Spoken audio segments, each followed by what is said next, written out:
नमस्कार दर्शक बंधु अगणित दर्शक मान हृदय भरा अभिनंदन जनाई विजिट क्लब ओडियार कैमेरा आगे चली आउ एक नुआ एवं मनोलोभा स्थान अभिमुखे।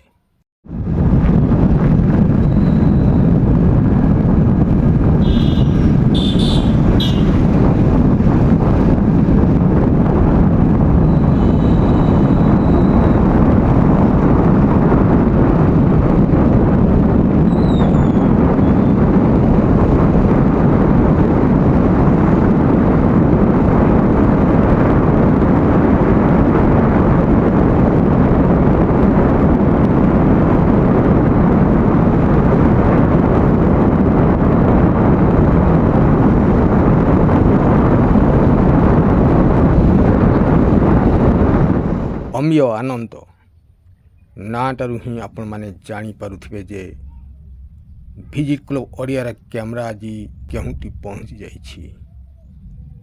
सुंदर परिवेश शीतल पवन तुहा को तुहा आसी षष्टांग शरीर रे पिटी होई जाउछि।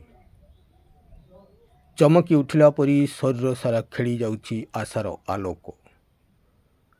जीवनर आलोक लिभिगले जेमिति शरीर निस्तेज होई रही जाए, ठीक सेमिति सिंहरणर आलोक जेतेबेले शरीर रे जली उठे सेतेबेले आखि दुईटी खोजिबले किछि नुआ नुआ परिवेश।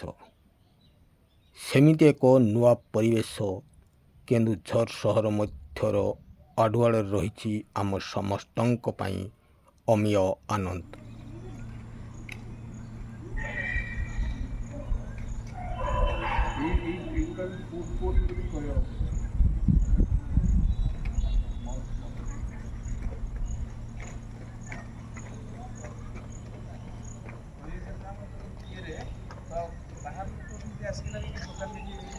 रंग बेरंगर खेलर पछरा रेल धारणा उपरे सरसर होई गड़ी चली टिकी रेलगाड़ीटीए।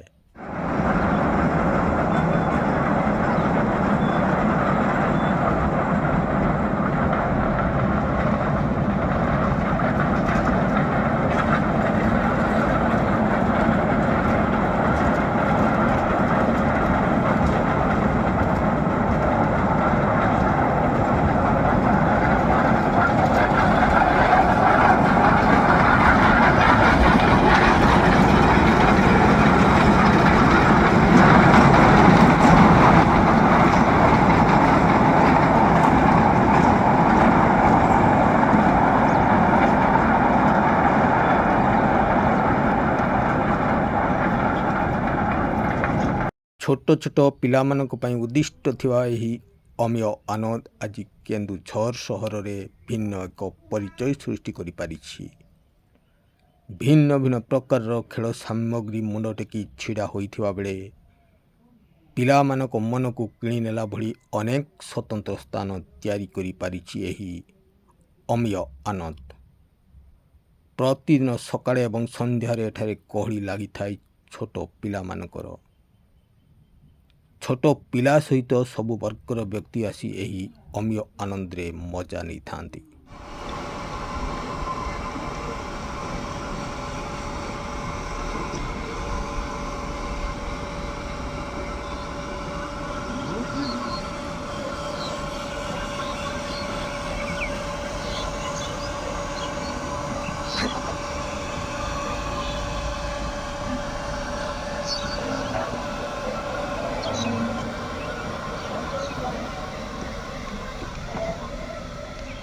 टिकी टिकी पिला मानक पई तैयारी होईची छोट जलाशयटीए। आउ सेई जलाशय रे रहिची टिकी टिकी बोट। जो बोट रे बसी टिकी पिला माने मजा नहीं पारिबार सौभाग्य पाइबे।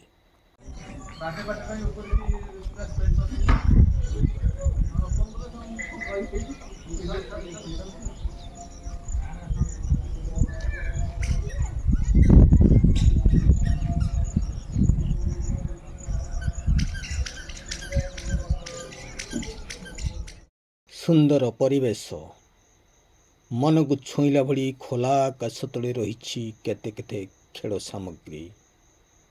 नील रंगर नील आकाशर सूक्ष्म चादर रे सते अबा ଆକାଶରାଣୀ ଏହି ସୁନ୍ଦର ପରିବେଶରେ ଓଢ଼ଣି କରି ଘୋଡ଼େଇ ରଖିଛି। ପ୍ରକୃତିର ପରିବେଶରେ ବାନ୍ଧି ରଖିଛି ବସନ୍ତ ପବନର ଅମାନିଆ ସୂତାରେ। ଆକାଶରୁ ମନ ପବନ ଦୋଳିରେ ଝୁଲିଲା ପରି ଝୁଲି ରହିଛି ଆକର୍ଷଣୀୟ ଦୋଳି। ଯେଉଁ ଦୋଳିରେ କି ଛୋଟ ଛୋଟ ପିଲାମାନେ ଦୋଳି ଖେଳର ମଜା ନେଇ ପାରୁଛନ୍ତି। ସୂକ୍ଷ୍ମ ତାର ସୂତାକ୍ଷରେ ଝୁଲିଲା ପରି ଝୁଲି ରହି ଦୋଳି ଚାହିଁ ରହିଛି ଟିକି ଟିକି ପିଲାମାନଙ୍କ ଆସିବା ବାଟକୁ। ଆଉ କେତେବେଳେ ବସିବେ ମୋ ଉପରେ।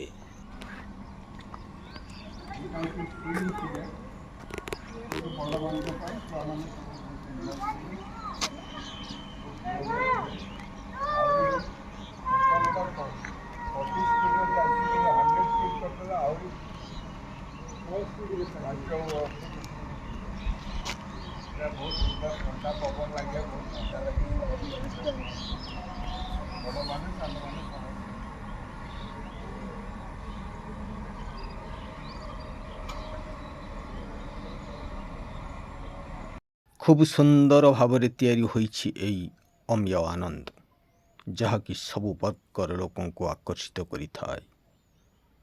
ଖୋଲା ଆକାଶ ତଳେ ଏହି ମୀନା ବଜାରର ଭ୍ରମ ସୃଷ୍ଟି କରି ସହରବାସୀଙ୍କ ପିଲାମାନଙ୍କ ମଜା ନେବା ପାଇଁ ସୃଷ୍ଟି ହୋଇଥିବା ଏହି ଅମୀୟ ଆନନ୍ଦ ଏବେ କେନ୍ଦୁଝର ସହରରେ ମୁଖ୍ୟ ଆକର୍ଷଣର କେନ୍ଦ୍ରବିନ୍ଦୁ ପାଲଟି ଯାଇଛି। ଆଖିକୁ ରଙ୍ଗୀନ କରିବା ପାଇଁ ରଙ୍ଗ ବେରଙ୍ଗର ଖେଳର ପସରା ଯେମିତି ଭାବରେ ସଜେଇ ହୋଇ ରଖାଯାଇଛି, ସତରେ ସମସ୍ତଙ୍କୁ ଆପେ ଆପେ ଟାଣି ନେଇଯାଉଛି ସେହି ଅମୀୟ ଆନନ୍ଦ ପାଖକୁ।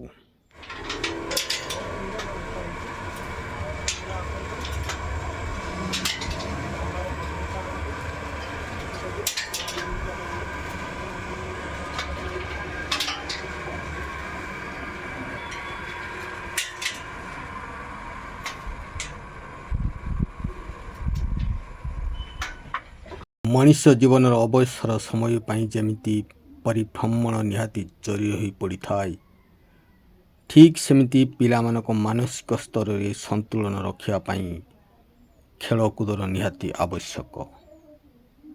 ସୁସ୍ଥ ମସ୍ତିଷ୍କ ରହିଲେ ପିଲାମାନଙ୍କ ଆଗାମୀ ଭବିଷ୍ୟତର ଜଣେ ଜଣେ ସୁନାଗରିକ ହୋଇପାରିବେ, ଏଥିରେ ସନ୍ଦେହ ନାହିଁ। ପିଲାମାନଙ୍କ ସୁସ୍ଥ ଶରୀର ଆଉ ସୁସ୍ଥ ମସ୍ତିଷ୍କ ପାଇଁ ଏହି ଅମୀୟ ଆନନ୍ଦ ଏକ ଉଦାହରଣ, ଯାହାକି ଏବେ ପିଲାମାନଙ୍କର ଖେଳାଭୂଇଁ ହୋଇଯାଇଛି।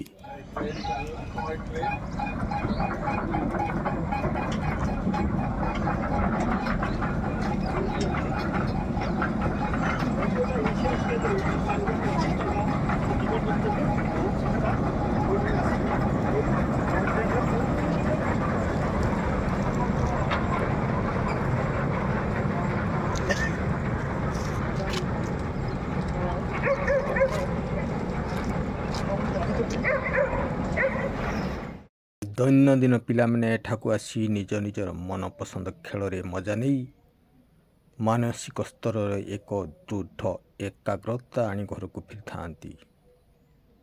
ଭରପୁର ମଜା ନେଇ ପୁଣି ନିଜ ପାଠପଢ଼ାରେ ମନ ଦେଇ ମନକୁ ସ୍ଥିର କରି ରଖିଥାନ୍ତି।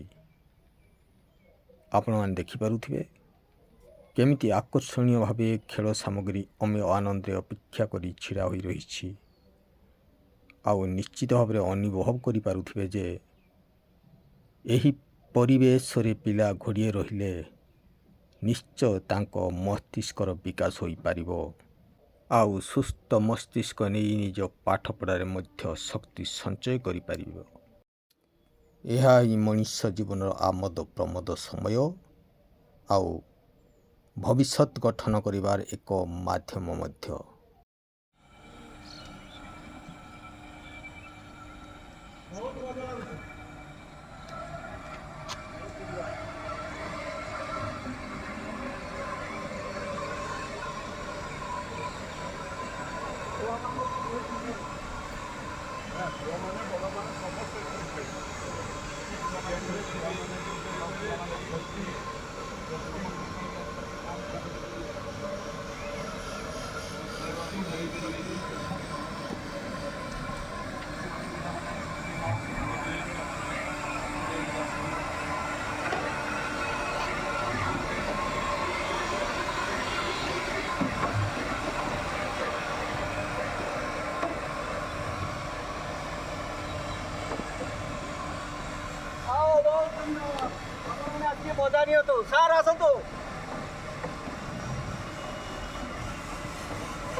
ସମସ୍ତଙ୍କ ମନକୁ ସ୍ଥିର ମସ୍ତିଷ୍କ ରଖିବା ପାଇଁ ଥରେ ଅମ୍ୟ ଆନନ୍ଦକୁ ଆସନ୍ତୁ ଆଉ ନିଜ ଇଚ୍ଛା ଅନୁସାରେ ଆପଣ ଭରପୁର ମଜା ନିଅନ୍ତୁ। ଦେଖିବେ ଆପଣମାନେ ମଧ୍ୟ ଜଞ୍ଜାଳମୟ ଜୀବନରୁ ଅନେକ କିଛି ଆଶ୍ୱସ୍ତି ଲାଭ କରିପାରିବେ।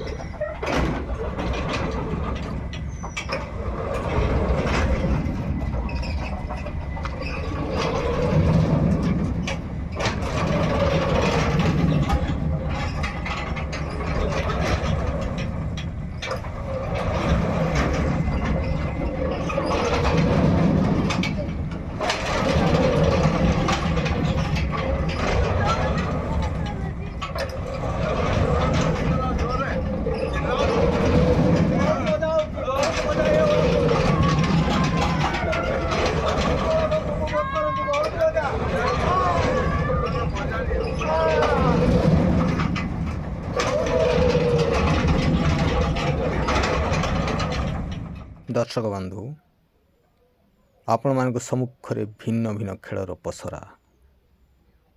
କେଉଁ ପସରା ଯେ ଆପଣମାନଙ୍କୁ ଟାଣି ଆଣିବ ଏଇ ଅମୀୟ ଆନନ୍ଦକୁ, ତାହା ଭିଜିଟ୍ କ୍ଲବ୍ ଓଡ଼ିଆ କ୍ୟାମେରା ଜାଣିପାରେ ନାହିଁ। ତଥାପି ଆପଣମାନଙ୍କ ମନକୁ କିଣିବା ପାଇଁ ଆପଣମାନଙ୍କୁ ଦେଖେଇ ଚାଲିଥିବୁ ଭିନ୍ନ ଭିନ୍ନ ଖେଳର ପସରାକୁ।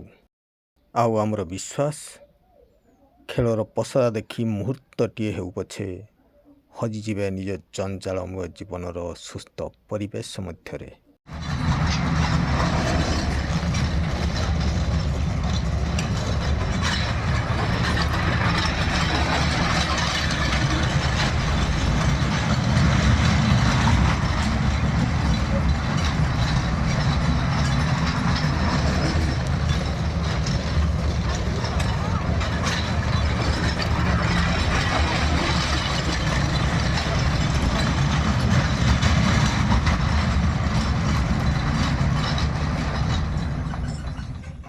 ସବୁ ଦିଗକୁ ଦୃଷ୍ଟିରେ ରଖି ତିଆରି ହୋଇଛି ଏହି ଅମୀୟ ଆନନ୍ଦ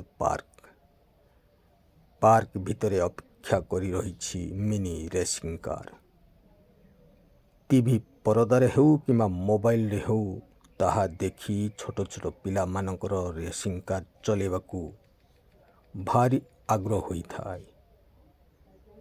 ସେଇ ରେସିଂ କାର୍ ଚଲେଇବାର ସୁଯୋଗ ଏହି ଅମୀୟ ଆନନ୍ଦରେ ଥିବା ଯୋଗୁଁ ଛୋଟ ଛୋଟ ପିଲାମାନେ ରେସିଂ କାର୍ ଚଳେଇ ଖୁବ୍ ମଜା ନେଉଥିବା ଦୃଶ୍ୟ ଦେଖିବାକୁ ମିଳୁଥାଏ।